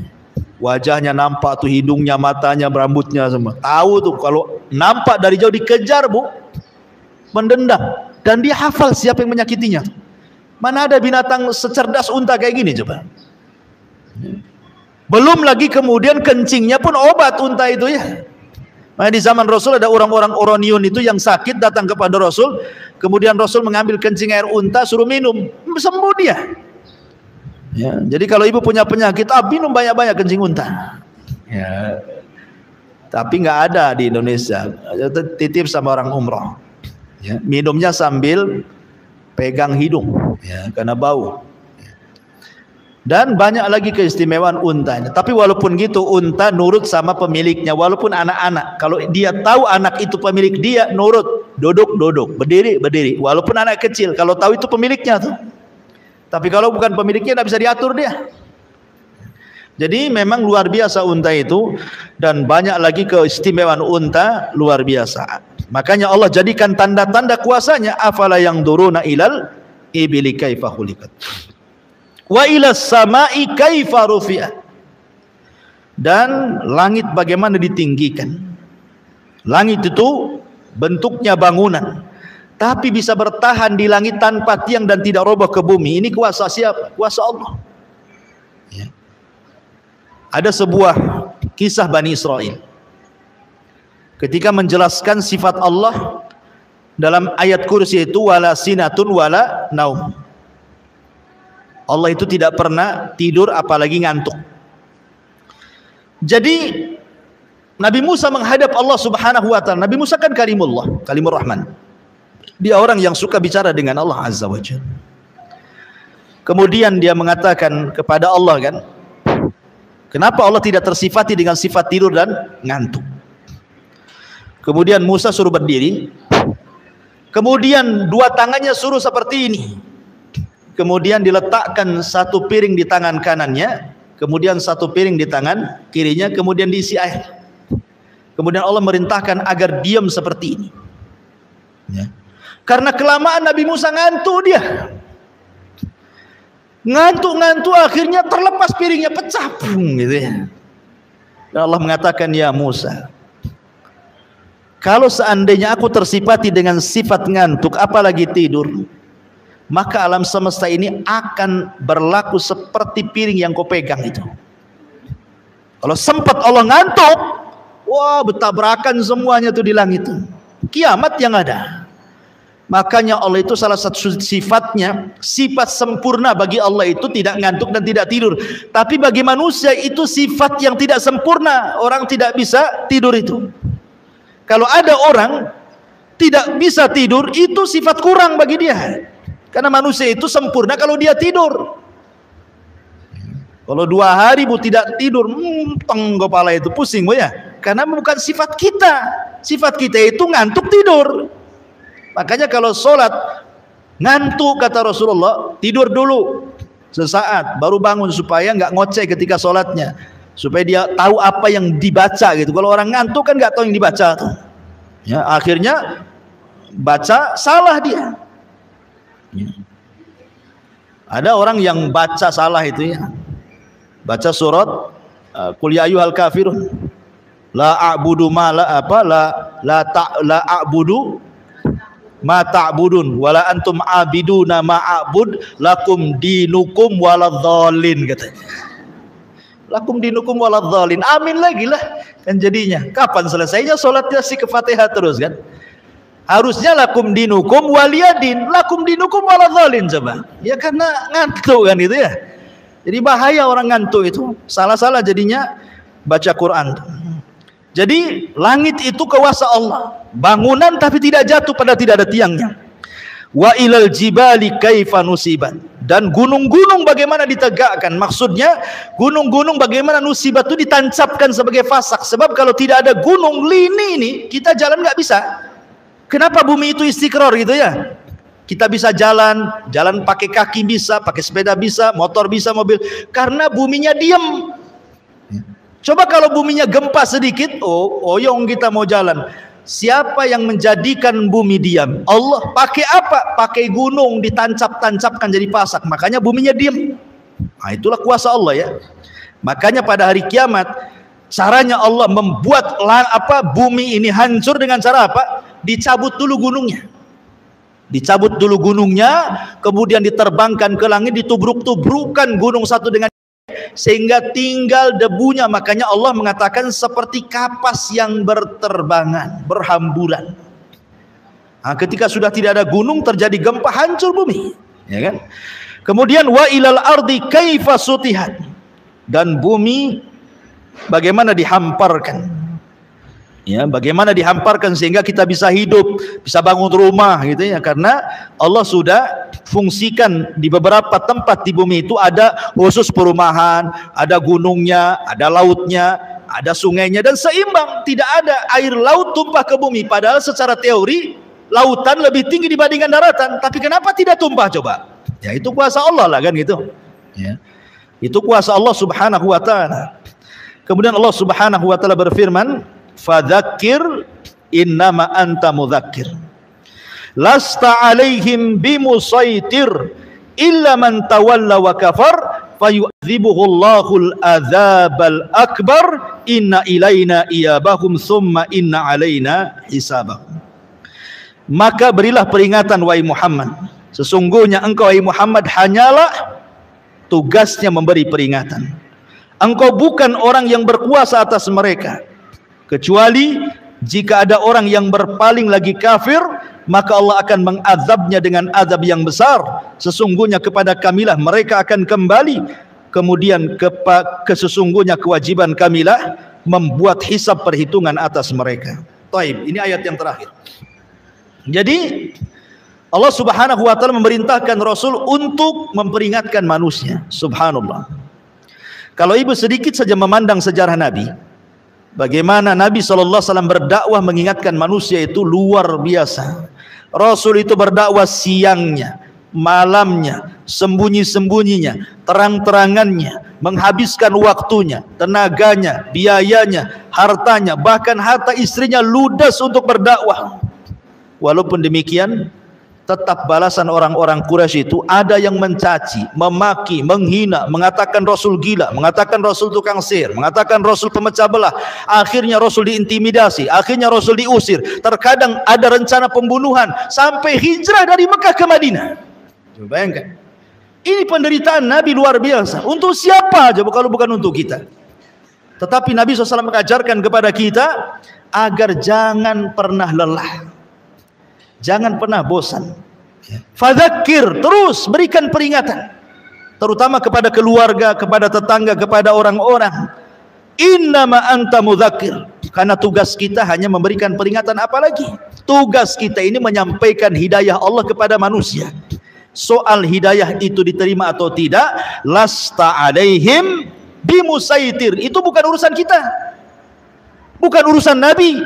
Ya, engkau bukanlah orang yang berkuasa atas mereka memaksa hidayah. Tidak, tugas kita menyampaikan kebenaran. Kalau di antara keluarga kita ada yang masih syirik, suka ke dukun, sampaikan ini tidak boleh, ini syirik. Soal terima atau tidak urusan dia. Yang penting saya sudah menyampaikan yang benar. Ya. Kalau ada keluarga kita masih menyelisih sunnah Rasul, kita arahkan ini enggak boleh loh, enggak ada contohnya.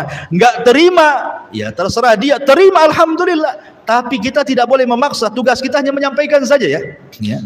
Menyampaikan hidayah Allah kepada mereka, karena taufik itu milik Allah. Sekelas Nabi saja Abu Lahab, pamannya justru jadi musuh. Sekelas Nabi saja Abu Thalib yang orang baik saja, tetap saja tidak masuk Islam, padahal sudah mengakui agama Nabi, mati kafir gitu ya. Karena hidayah itu milik Allah, dan para Nabi diuji seperti itu. Istrinya Nuh kufur, istrinya Lut kufur, ayahnya Ibrahim kufur, dan begitu seterusnya. Karena apa? Lasta alaihim bimusaitir illa man tawalla wa kafar. Ini balasannya. Kalau ibu sudah menyampaikan hidayah kepada manusia, tapi manusia menolaknya, malah berpaling kafir, itu bukan urusan ibu lagi, itu urusan Allah. Fayu'adzibuhu Allahul adzabal akbar, itu urusannya dengan Allah. Ada keluarga kita yang masih berbuat dosa maksiat, syirik dan bid'ah dan begitu seterusnya, ibu peringatkan mereka. Kau tidak mau, sudah, kewajiban ibu sudah selesai, menyampaikan kebenaran. Tinggal dia dengan Allah urusannya. Itu maksudnya ya. Nanti itu ada urusan sendiri, perhitungan dia dengan Allah tuh. Wa yu'adzibuhu Allahul adzabal akbar, maka Allah akan mengazab dengan azab yang besar. Kemudian Allah ingatkan dua perkara, inna ilaina iyabahum thumma inna alaina hisabahum. Sungguh kepada kamilah semua manusia kembali, dan kewajiban kami menghisab mereka. Inna lillahi wa inna ilaihi rajiun. Kita semua datang dari Allah dan akan kembali kepada Allah, dan di sana ada hisab. Ingat bahwa setiap apa yang kita katakan, kita ucapkan, kita lakukan di dunia, semua ada pertanggungjawaban di hadapan Allah, dan semua akan kembali kepada Allah, dan Allah akan menghisabnya. Ya, makanya kenapa kemudian khitab ayat ini diberikan kepada orang-orang Quraisy. Kenapa? Karena mereka salah satunya mengingkari adanya kehidupan setelah kematian. Maunya mereka itu bebas. Kalau habis maksiat kemudian mati, ya sudah selesai jadi tanah. Ya. Kalau seperti itu, kasihanlah orang baik. Kasihan orang yang dizalimi, tidak ada keadilan kan? Nih, ibu dizalimi, tiba-tiba kemudian orang yang menzalimi mati jadi tanah, ibu tersiksa sampai mati. Kan gak ada keadilan namanya ya. Makanya supaya ada keadilan, ada hisab di sana. Mungkin ibu tidak dapat keadilan di dunia, tidak ada masalah ya. Tapi di akhirat ada zat yang maha adil, yang mengadili manusia seadil-adilnya, yang tidak ada satupun hakim di dunia yang mampu menghukum seadil Allah Subhanahu wa ta'ala.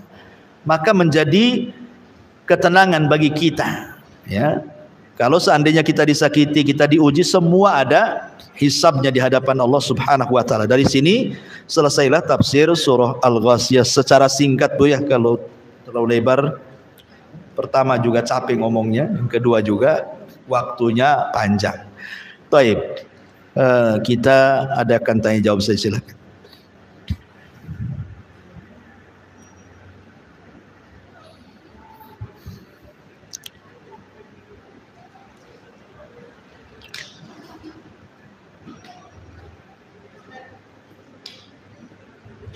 Ada mic enggak? Coba. Mana satu nih?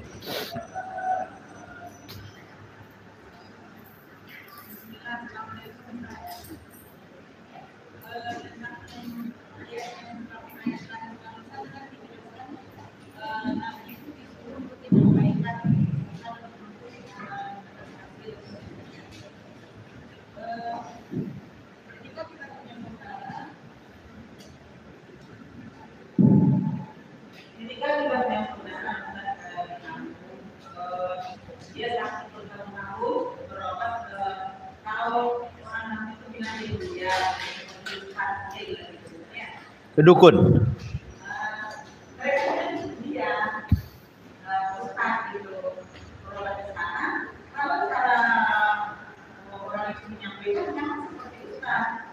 Tapi ruqyah betulan Bu, enggak?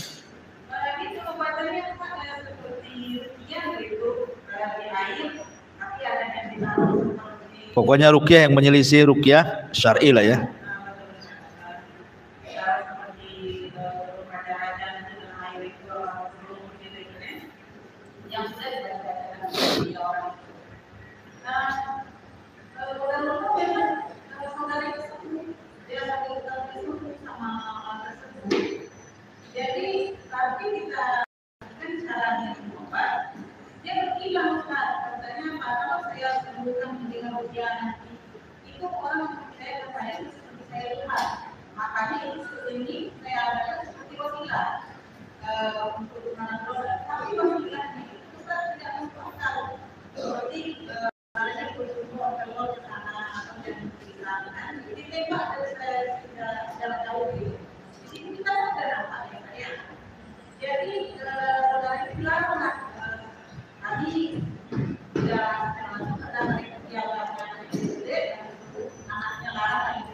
Oke. Tapi saya jawab, kalau misalnya itu saya tidak sama saya, karena itu saya selalu di situ, dia bisa ngomong. Paham. Iya. Jadi bagaimana kita menyampaikan saudara tersebut kalau memang itu salah, karena saudara kita kami bawa mengingatkan itu. Iya, paham. Dia bilang gurunya itu sama dia tidak menyampaikan sini. Iya. Iya Bu, bismillahirrahmanirrahim. Kita tahu bahwa kesembuhan itu dari penyakit semua datang dari Allah, bukan datang dari siapapun. Terkadang orang pergi ke dukun sembuh, terkadang orang beli obat di apotek juga sembuh. Tapi kesembuhan itu bukan dari obat atau bukan dari dukun, semua datang dari Allah. Kita hanya dituntut berobat itu ada dengan cara yang baik, tidak menyelisihi syariat. Makanya sering saya katakan bahwa ada sistem perobatan itu yang berdasarkan nas Quran memang obat, itu dianjurkan. Ruqyah memang syar'i, betul-betul sesuai anjuran Nabi. Masa ruqyah suruh ngerendam ya di laut, di sungai, akhirnya ke bawah hanyut laut, mati dia. Kemudian kalaupun tidak berdasarkan nas Quran, berdasarkan penelitian dia obat. Mungkin dunia farmasi mengatakan dia obat, dunia herbal mengatakan obat. Nggak apa-apa walaupun tidak ada nas Quran sunnahnya, karena ada penelitian. Tapi kemudian tiba-tiba tidak ada berdasarkan nas Quran, tidak ada penelitian, tiba-tiba mengatakan ini obat, ketika berobat memang qadarullah sembuh. Itu namanya istidraj, supaya dia makin kufur kepada dukun. Kan ada hadis yang mengatakan man ta'allaqa syai'an wukila ilai, siapa yang kemudian menggantungkan sesuatu dari jimat maka hatinya akan tertambat kepada jimat itu, tidak kepada Allah. Sengaja syaitan membuat dia sembuh supaya dia tertambat dengan dukunnya dan lupa oleh Allah. Walaupun lisannya dia mengatakan Allah yang menyembuhkan, hatinya tidak. Kalaupun seandainya betul dia mengatakan yang menyembuhkan Allah, tetap ini syirik kecil, masuk dalam kategori syirik, menjadikan sebab yang bukan sebab, ya. Jadi ibu ya dinasihati saja pelan-pelan berdasarkan ilmu yang ibu miliki. Jadi katakan bahwa ini tidak benar. Kalau memang itu ruqyah, kan ruqyah masa sih harus tengah-tengah malam mandi-mandi, itu ruqyah apa bambanya seperti itu. Sudah disampaikan kan? Iya. Tapi dia membantah kalau itu kan seperti tampilannya juga paham. Ya, kalau dia membantah, Bu, bantahnya itu kan bukan dengan dalil. Kadang bantahnya dengan penampilan. Ya, dukun sekarang lebih ustaz dibandingkan ustaz penampilannya. Tasbihnya saja bukan segede kelereng, segede telur ayam. Tasbihnya kalungkan di tangan. Ya. Jadi sekarang ini dukun penampilannya luar biasa. Kadang-kadang ya ngaku Habib gitu ya. Dan begitu seterusnya. Padahal dukun dia. Jadi rata-rata hujah mereka itu ya penampilan begitu ya. Bukan hujah secara Quran dan Sunnah. Ini pengobatannya ada dasarnya, kan?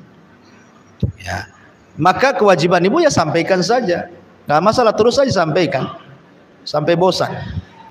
Ya. Ibu yang bosan atau dia yang bosan ya anda tahu. Ya sampaikan. Yang penting kan kewajiban ibu sudah disampaikan. Soal diterima itu kan urusan Allah. Mudah-mudahan dapat hidayah gitu aja ya. Allahu a'lam. Wa ya. Ada. Ya. Dari pembahasan ayat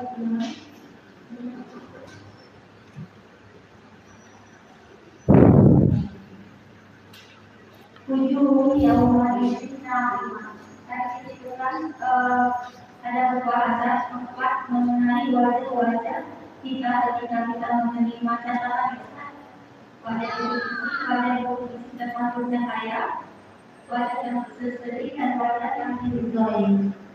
Yang menanyakan Ustaz, ketika kita sudah mendapatkan hak yang diberikan Allah Ustaz, tentu juga kita tetap seperti aturan yang diberikan oleh Allah Subhanahu wa Ta'ala, masih ada juga mengisi jalan-jalan menuju ke surga kan? Terus yang menanyakan lagi, apakah ketika kita menerima dengan wajah-wajah yang seperti ini, kita waktu berjalan menuju surga amankan atau ada kendala lain karena keputusan yang lain?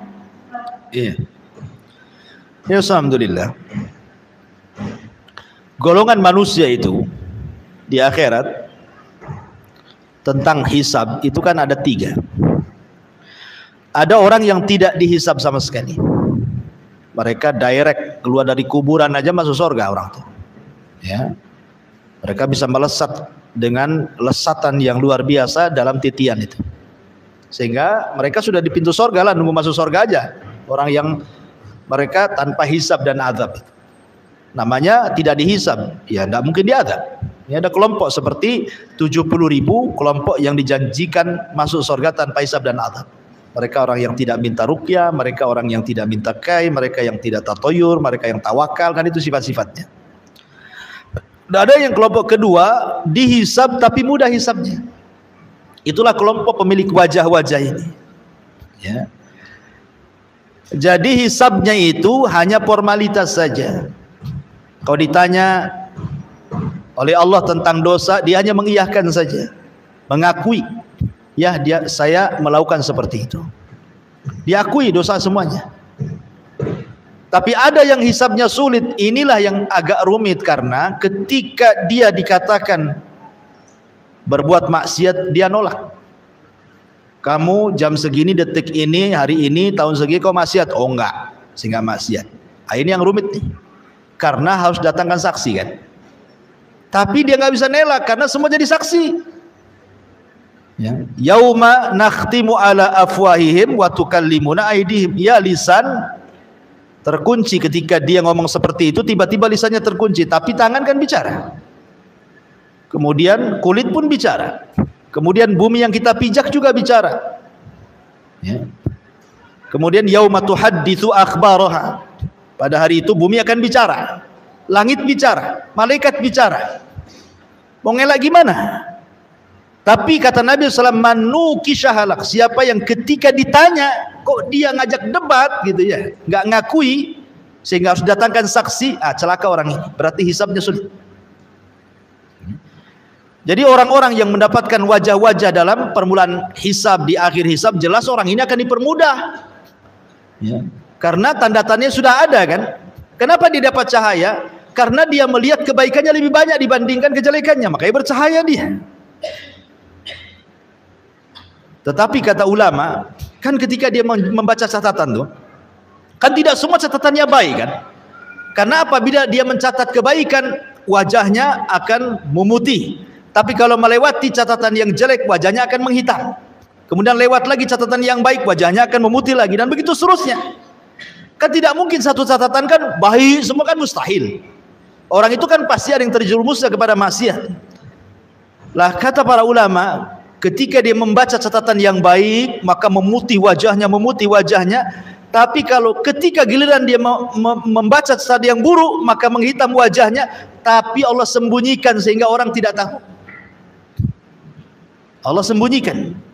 Makanya ada hadis yang mengatakan, man satara musliman satarahullahu yaumal qiyamah. Siapa yang menutup aib seorang muslim, Allah tutup aibnya di akhirat. Jadi kalau dia membaca harusnya hitam di tampak manusia, ditutup oleh Allah sehingga orang tidak tahu. Nah, jadi orang-orang yang jelas-jelas memiliki wajah-wajah yang putih, yang bercahaya musfir, ya insya Allah ini orang-orang yang akan mulus dalam perjalanan menuju surga. Wallahu a'lam. Iya. Ustaz, dalam pembahasan yang lalu, Ustaz pernah katakan bahwa seseorang ketika dia masuk surga itu bukan karena amalan atau kepintarannya, tapi dengan rahmat Allah, sebagaimana orang sekali yang ketika dia masuk surga dan ibadahnya kepada Allah. Terus di sini kaitannya Ustaz, tadi Ustaz katakan kita kan surga itu sebanyak ayat Al-Quran yaitu 6.565. Dan dalam tingkatan itu juga Allah akan menceritakan apa-apa yang pada sebanyak ayat yang pernah dibacakan itu. Terus yang anak tanya Ustaz, apakah seorang hamba ketika dia membaca dengan ayat-ayat itu apakah dia harus menghafalnya atau sekedar mempelajari kami dan maknanya, atau mereka yang dia tidak begitu paham dengan maknanya, tapi dia berlaku tanpa mengira Ustaz, apakah dia bisa tergolong dengan menaik surga dengan seperti dikatakan demikian? Alhamdulillah, tingkatan amal itu kan beda-beda. Tentu yang hanya sekedar membaca, pahalanya juga akan berbeda dengan orang yang membaca dan memahami. Orang yang baca memahami tentu akan berbeda dengan orang yang membaca, memahami, dan berusaha mengamalkan. Kan begitu tingkatan orang itu. Makanya surga juga tingkatan-tingkatan. Adapun masuk surga karena rahmat, karena keadilan itu tidak orang masuk surga. Kalau karena keadilan, nggak ada orang masuk surga. Adil di mana, Bu? Ibu usianya 50 tahun, 60 tahun meninggal. Tiba-tiba masuk surga dikekalkan dengan kenikmatan luar biasa. Adilnya di mana? Nggak ada orang bisa masuk surga kalau karena keadilan kan. Makanya karena rahmat. Lah amal soleh itulah yang kemudian menentukan kita derajat di surga. Dan yang memudahkan perjalanan mulai dari kubur kemudian sampai perjalanan di padang mahsyar sampai kemudian di pintu surga, itu kan amal kita ya, yang memudahkannya itu. Nah, tetapi ketika dimasukkan ke dalam surga bukan karena amalannya, tapi karena rahmatnya. Karena nggak mungkin adil, surga yang sedemikian indahnya amalan kita sedikit, tahu-tahu membeli surga dengan pahala kita, ya nggak kebeli lah kan gitu. Kalau bukan karena rahmat, tidak akan orang bisa masuk surga. Karena gak mungkin dapat gitu. Cuman amal itu penting, karena itu juga yang menentukan amal itu mendapatkan rahmat. Amal itulah yang mendapatkan rahmat. Dan orang itu masuk surga bertingkat-tingkat itu karena manusia juga bertingkat-tingkat. Dalam ibadah itu kan bertingkat-tingkat. Orang itu dalam beribadah seperti Allah ngasih rizki, Bu. Seperti orang ngasih rizki kan gitu ya. Ada orang yang jadi satpam, gajinya sekian. Ada orang yang jadi manajer, gajinya sekian. Ada orang jadi anggota dewan, gajinya sekian. Ada orang, itu rizki itu kan Allah sudah bagi-bagikan. Jadi Allah juga membagi-bagikan amal itu sebagaimana Allah bagi-bagikan rizki. Innallaha qasamal a'mal kama qasama rizqah. Kata Imam Malik, Allah itu membagi-bagi amal kepada hamba-hambanya sebagaimana Allah membagi-bagi rizki. Maksudnya begini, ada orang yang dimudahkan sholat sunnah tapi tidak dimudahkan sholat qiyamul lail, berarti rizkinya di sholat sunnah. Ada orang dimudahkan untuk qiyamul lail tapi tidak dimudahkan dia puasa sunnah, berarti rizkinya di sholat malam, tidak dapat rizki di puasa sunnah. Ada yang di puasa sunnah dia mudahkan, dan begitu seterusnya. Makanya dari sini tidak boleh mencela amalan orang lain. Ya.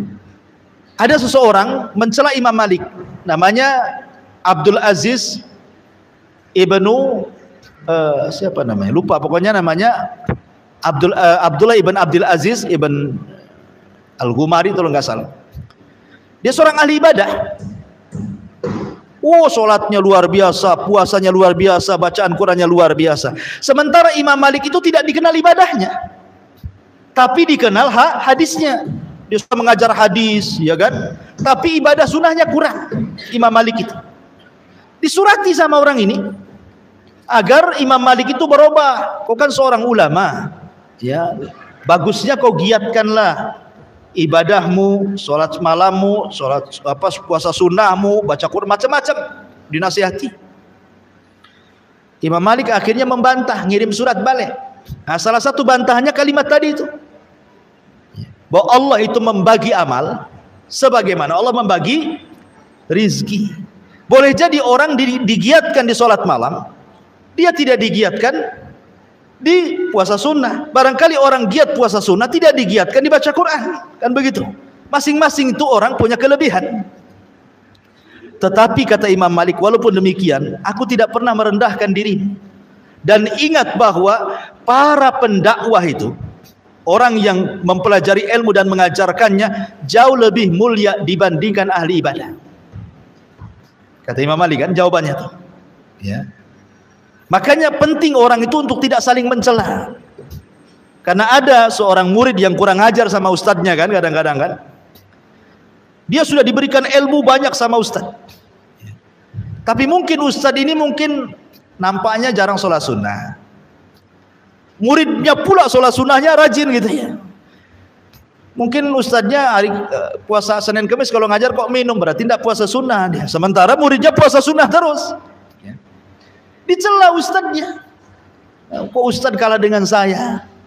Harusnya ustadz gak kayak gitulah kan gitu. Ini sama kasusnya orang ini dengan Imam Malik kan.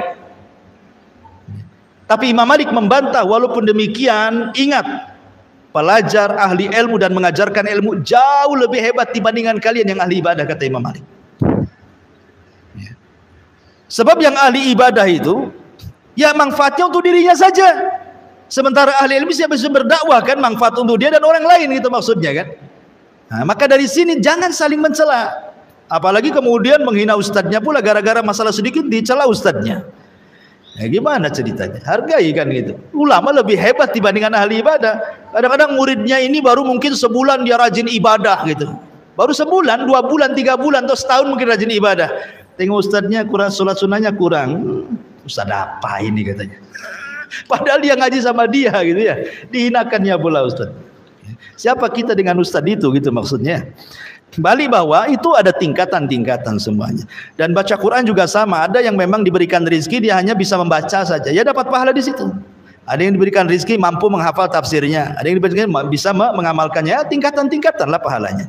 Wallahu a'lam. Iya.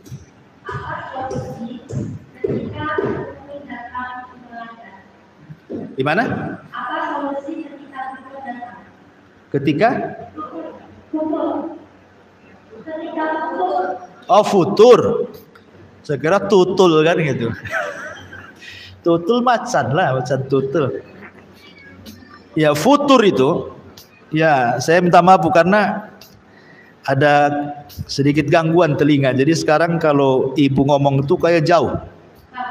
Ya, jadi saya kadang-kadang kalau ibu nggak keras, saya nggak dengar. Baru sudah diperiksa, rupanya gendangnya ada kebocoran katanya. Jadi sekarang lagi pengobatan. Jadi sekarang kalau orang ngomong itu kalau nggak keras kayak 1 kilo gitu. Jadi harus betul-betul sama yang kiri ini agak normal. Jadi saya minta maaf ya. Jadi masalah futur itu setiap manusia pasti mengalaminya. Rasul mengatakan likulli surratin fatra. Setiap semangat itu di sela-selanya pasti ada futurnya. Tidak mungkin orang itu selamanya semangat itu mustahil. Ya, kalau tidak ada masalah, semangat dia.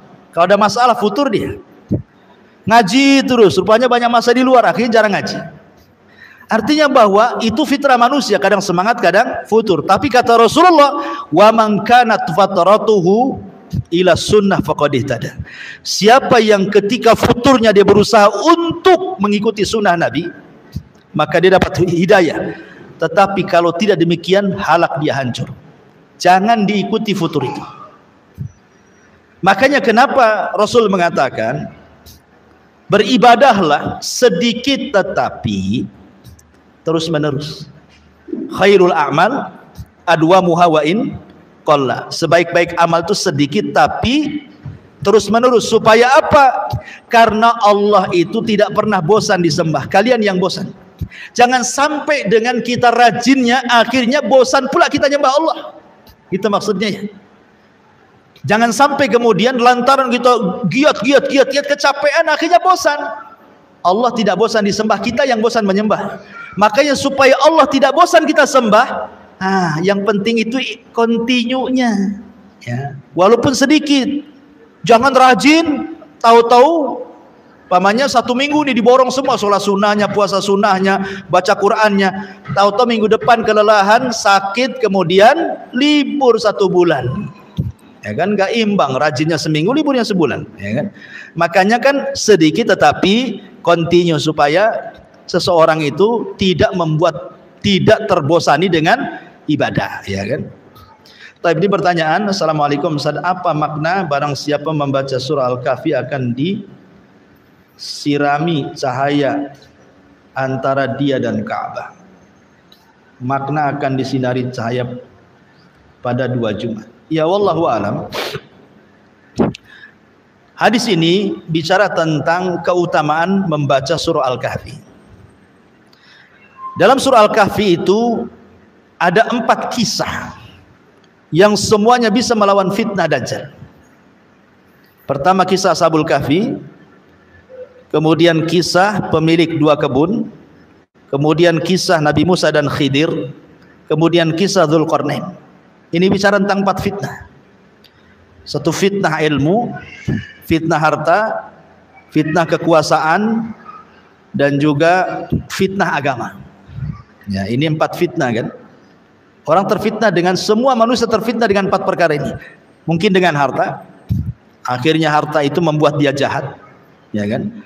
Atau kekuasaan, makanya terkadang orang berkuasa jadi zalim. Atau dengan agama, dia salah mempelajari agama jadi sesat dan menyesatkan orang. Atau ilmu, merasa bangga, sombong dan begitu seterusnya kan. Makanya Allah sebutkan, maka di antara kemudian keutamaan surah Al-Kahfi kalau kita paham itu membawa cahaya. Sehingga dia bisa menerangi dari fitnah, terhindar dari fitnah-fitnah itu. Dengan cahaya itu terterangilah dia dari segala fitnah-fitnah itu. Sehingga dia bisa berjalan dan bisa melalui fitnah-fitnah itu. Wallahu a'lam. Ya saya kira cukup ya. Subhanakallahumma bihamdika asyhadu an la ilaha illa anta astaghfiruka wa atubu ilaik. Allahu ta'ala. Assalamualaikum warahmatullahi